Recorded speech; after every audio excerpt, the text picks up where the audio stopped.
The unpaid life debt wasn't just a line in a royal ledger. It was a gravity well, invisible and massive, pulling the entire Valyrian court toward a single, terrifying point of origin. Queen Thessera stood amidst the crystalline spires of the grand reception hall, the air humming with the polite friction of 1,000 star systems vying for favor. Her daughter, Princess Kira, stood beside her, a miniature sun of composed radiance. The gala was a symphony of light and power, a testament to the stability of the Dominion. Until the rhythm fractured, Kira froze. Her gaze locked onto a figure in the back row of the coalition delegation, a human male in drab beige, utterly unremarkable among the peacocks of the galaxy. But Kira didn't see a bureaucrat. She saw a titan. The polished marble floor vanished beneath the queen's feet, it replaced instantaneously by the screaming metal of Concord Station. The memory hit the Sarah like a kinetic round. The station was disintegrating. Alarms blared a symphony of urgency, vibrating through the soles of boots and into the marrow of bone. In that hellscape of twisting steel and venting plasma, a single figure had moved against the flow of the evacuating crowd. He wasn't Valyrian. He lacked the exoskeletal plating or the gene-hacked reflexes of the local elite. He was Terran. Fueled by that chaotic, impossible Terran spirit, he had wedged himself under a collapsing bulkhead. The heat was blistering, enough to singe hair and crack stone, but he held. He held the weight of a falling world on his shoulders for 17 impossible seconds, creating a pocket of life for a terrified child. He roared, not in pain, but in defiant exertion, his muscles straining under the stress of pure adrenaline as he refused to let gravity claim the girl. The hall snapped back into focus. The silence was deafening. Thessera moved. She cut through the crowd, her royal guard struggling to keep pace with her urgent stride. She stopped before the man, Daniel Cross. He looked up, eyes widening, not with fear, but with the shock of recognition. This was the classic ghost savior moment, the past crashing into the present to validate a history that many had dismissed as a child's trauma-induced fantasy. You, Thessera said, her voice carrying the weight of an orbital bombardment.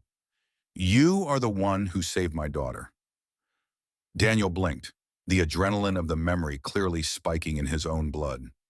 I was there, Your Majesty. I just did what anyone would do. Thessera offered him the galaxy. She offered titles, land, enough credits to buy a small moon. She tried to balance the scales with the heavy gold of gratitude. And then the impossible happened. Daniel shook his head. The refused reward landed harder than a declaration of war. I don't want it, Your Majesty, Daniel said, his voice quiet but ringing with the peculiar strength of human ingenuity. I didn't do it for a payout. I did it because she was a kid, and the ceiling was falling. That's it. This was the escalation.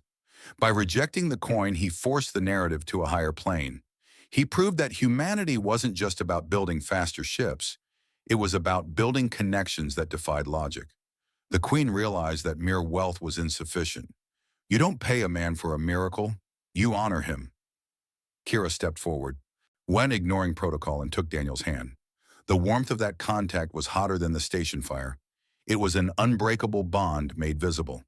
The entire Galactic Council watched, breathless, as the apex predator of political power realized she had been outmaneuvered by simple, stubborn kindness.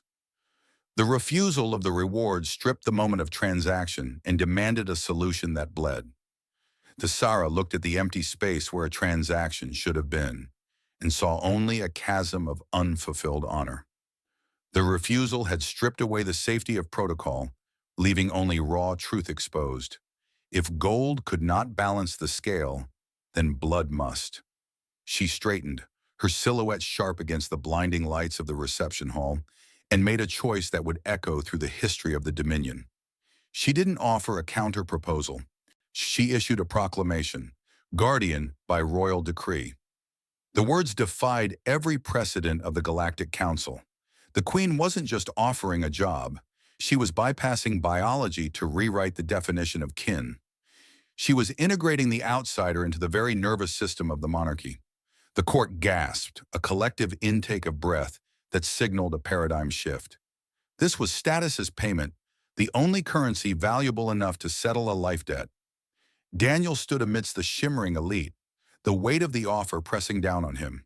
He looked at Kira, saw the silent plea in her eyes, and the hesitation vanished. He wasn't accepting a title, he was accepting a daughter. He nodded, and the gap between human and royalty closed with the snap of a magnetic lock. But titles are just ink until tested by fire. The universe demanded verification. And not 2 years later, on the abrasive surface of the border world Kalos 4, the test arrived. The diplomatic summit was meant to be a showcase of the new stability, but the atmosphere betrayed them. A rogue faction detonated the peace. The attack didn't start with a warning. It started with a concussion of thermal charges ripping through the plaza. The air turned to superheated plasma, and the orderly procession dissolved into a kill zone. Security protocols shattered. The royal guards were momentarily blinded by the flash, their formation breaking under the sudden pressure. Kira, now 10 years old and standing at the podium, was exposed. A secondary charge whined through the air, a projectile meant to decapitate the leadership. Daniel didn't think. The Terran spirit didn't require calculation. It required action. He moved with a speed that belied his biology, a blur of beige against the polished chrome of the dais. He hit Kira at full velocity, driving her down behind the reinforced lectern just as the projectile slammed into the stage. The world turned white. The impact roared like a dying star, vibrating through the ground and into their chests. Daniel covered her, his body becoming a living shield against the shrapnel and heat. He clamped his hands over her ears, pressing her face into the cool metal of the floor, whispering steady reassurances that were lost in the cacophony of the assault. This was the second rescue, an echo of the first, proving that the adoption was never just administrative. When the dust settled and the security teams finally secured the perimeter, they found them there. Daniel pulled back, dusting ash from his shoulder, Thorny checking Kira with a fierce, possessive focus. He wasn't a courtier playing a role. He was a father protecting his own. Thesara watched the feed from the orbiting command ship, her pulse hammering a frantic rhythm against her ribs. She saw the human ingenuity in his reaction time, the absolute refusal to yield ground. The transactional debt that had started 4 years ago finally dissolved, replaced by something far more permanent. The unbreakable bond wasn't written in law. It was forged in the split-second choice to bleed for another. The Queen realized then that she hadn't just acquired a guardian for her heir, she had secured the future of her house. The human had refused the gold because he was waiting for the family, and on the burning stones of Kalos IV, he proved he belonged.